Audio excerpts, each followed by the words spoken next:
Pendant la guerre, j'étais à Omsk. Après la guerre, donc, je suis rentré à sa ville natale. Et j'ai terminé l'école à Saint-Pétersbourg et après université et Académie Beaux-Arts. D'abord, j'étais à la faculté de physique à l'université d'État à Saint-Pétersbourg, à Leningrad à cette époque. Et après, donc, après 2 ans, j'ai quitté l'université. Et plus tard, je suis entré à l'Académie Beaux-Arts, à l'Académie de Beaux-Arts à Saint-Pétersbourg. J'ai commencé à faire peinture à Leningrad, oui, dans cette époque. J'ai travaillé à l'Ermitage comme guide et dans le même temps, j'ai fait la peinture. Et dans cette époque, j'ai rencontré avec Mikhail Shemyakin, aussi un grand artiste russe. Et nous avons ensemble fondé le groupe Pétersbourg, s'appelle. Et c'était manifeste, le groupe Pétersbourg. Et après, Shemyakin est parti en France et je suis parti plus tard. Je montre seulement les récents tableaux. Ici, les tableaux à partir de 2007 jusqu'à 2011. On peut dire que ces dernières périodes, je donne le nom de cette période l'art de synthèse. Parce que je fais un peu les peintures abstraites, aussi on peut dire la peinture figurative et un peu expressionniste. Dans cette époque, 2007-2011, j'ai déjà fait la synthèse entre deux différentes tendances. D'abord, j'aimais beaucoup l'art classique, particulièrement, par exemple, l'art hollandais, comme Frans Hals, les paysages hollandais. Plus tard, j'ai commencé à s'intéresser des impressionnistes, c'est normal. Après impressionniste, post-impressionnisme, après donc expressionnisme et plus tard, j'ai rencontré avec les Russes d'avant-garde. Parce que dans cette époque, l'avant-garde russe était un peu oubliée à cause de politique. Donc c'était quelque chose de nouveau. Et plus, j'ai travaillé au musée russe d'abord. Et là-bas, j'ai vu déjà les collections de l'art avant-garde russe. Les années 20, Malevich, Lisinsky, Filonov, les autres grands maîtres. Bien sûr, ça aussi était très important pour former, pour formation comme artiste. Il y a d'abord tous les futuristes étaient dans le même temps les poètes. Par exemple, Khlebnikov, il était un bon dessinateur.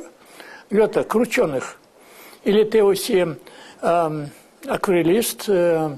Maïkovski, il était peintre. Et dans le même temps, il était grand maître de placates, affiches politiques.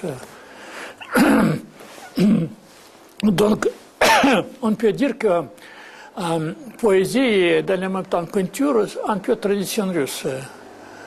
J'ai écrit toujours les poèmes et j'ai édité 7 livres de poèmes. C'était toujours ensemble, poésie et la peinture. Parce que je pense que le principe de la poésie et de la peinture, c'est la même, c'est l'art des signes. Parce que vous laissez le signe sur le support. Et ce signe, parfois, émotionnel, c'est la peinture, et parfois, il est bien rationnel. Ça, c'est comme écriture, poésie. Donc, il y a toujours, je pense qu'il y a ressemblance entre poésie et peinture. Je pense que c'était toujours le rêve des artistes, faire quelque chose d'exact, très proche de la réalité. Particulièrement pour cette époque, c'était très caractéristique. Et Canalette, bien sûr, elle a fait beaucoup de paysages architecturels de Venise, Dresde, Varsovie, faire restauration à Varsovie. Parce que Varsovie elle était détruite pendant la guerre par les Allemands. Et donc on a utilisé les tableaux de Canaletto pour faire la restauration, oui. Et je pense que les mêmes avec Dresde, oui. Je pense. Parce que, bien sûr, c'était toujours le rêve à faire quelque chose de très exact. Donc, c'est pourquoi on a inventé cette technique, photographie au début du 19e siècle. Ça, c'est Niepce, oui. Niepce, premier qui a fait premier essai. Et après, était déjà grand photographe daguerreotype, Daguerre. Il était déjà grande figure parce qu'il a fait les portraits de tous les contemporains. Donc pour les artistes, c'était déjà étape un peu passée. Mais intéressant que dans l'atelier de Daguerre, oui, si je ne me trompe pas, c'était les premières expositions des impressionnistes. Parce qu'il était aussi peintre, c'est connu déjà aussi. Mais intéressant que l'impressionnisme, ça a poussé avant encore. Et après, donc, ils sont réussi à voir les éléments dans la nature. Et c'est pourquoi ça donnait pour l'artiste les autres idées. S'il y a les éléments, ils peuvent être abstraits. Des éléments peuvent être très importants dans les tableaux. Parfois plus importants que la construction, par exemple. Et c'est pourquoi je pense qu'après existait l'art abstrait. Parce que c'était déjà un moment de libération.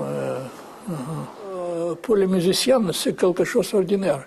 Il y a les notes, chaque élément est exact. Dans les peintures, ce n'est pas existé jusqu'au XXe siècle. Donc l'art abstrait, il a donné déjà la vie pour les éléments autonomes. Donc je pense que c'est les points communs entre la musique et l'art abstrait. Je pense. Mais bien sûr, pas possible de dire exact que la musique, ça c'est l'art abstrait. Bien sûr, c'est différent chose, mais le principe très approché.